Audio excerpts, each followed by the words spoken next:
Part time ర్యాపిడోలో ఎంత income చేయొచ్చు అనే సిరీస్లో డే 20 ఈరోజు స్టార్ట్ చేయగానే లాంగ్ రైడ్ వస్తుంది అనుకుంటే ఫుల్గా వాన్ వచ్చింది. ఇంకా దగ్గరికి వెళ్ళక రైల్వే స్టేషన్ ఉంది కదా అని అక్కడికి వెళ్ళి వెయిట్ చేస్తే 1 అవర్ అయిందా కానీ ఇంకా రైడ్స్ ఏం రాలేదు. లాస్ట్కి ఒక రైడ్ వచ్చింది. ఆ రైడ్ యాక్సెప్ట్ చేసి కస్టమర్ లొకేషన్కి వెళ్ళి పికప్ చేసుకుని కస్టమర్ లొకేషన్లో డ్రాప్ చేశాను. First ride complete. దాని తర్వాత కొన్ని రైడ్స్ యాక్సెప్ట్ చేశాను. మ్యాక్సిమం లొకేషన్కి వెళ్ళే లోపు కస్టమర్ రైడ్స్ క్యాన్సిల్ చేశారు. ఇంకా దాని తర్వాత వచ్చిన రైడ్స్ బ్యాక్ టు బ్యాక్ కొన్ని యాక్సెప్ట్ చేసి కస్టమర్ లొకేషన్కి వెళ్ళి పికప్ చేసుకుని డ్రాప్ చేశాను.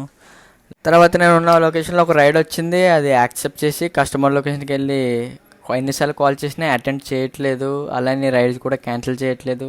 చాలా టైం వెయిట్ చేశాను. నేను రైడ్ క్యాన్సిల్ చేస్తారేమో, అలాగని నేను క్యాన్సిల్ చేసుకుంటే నాకు బ్యాడ్ రేటింగ్ వస్తుంది.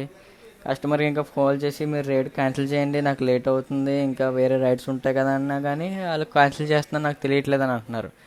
ఇలాంటి కస్టమర్స్ రైడ్ ఎంత బుక్ చేస్తారో రాలేనప్పుడు తెలియదు. ఇంకా అయినా కానీ నేను ఆకుండా వాళ్ళకి చాలాసార్లు ఫోన్ చేసిన తర్వాత రైడ్కి క్యాన్సిల్ చేశారు. దాని తర్వాత బ్యాక్ టు బ్యాక్ కొన్ని రైడ్స్ కంప్లీట్ చేసి రూమ్కి వచ్చేసాను. ఈరోజు ఎర్నింగ్స్ వచ్చి లాస్ట్ స్క్రీన్ మీద ఇస్తా చూడండి.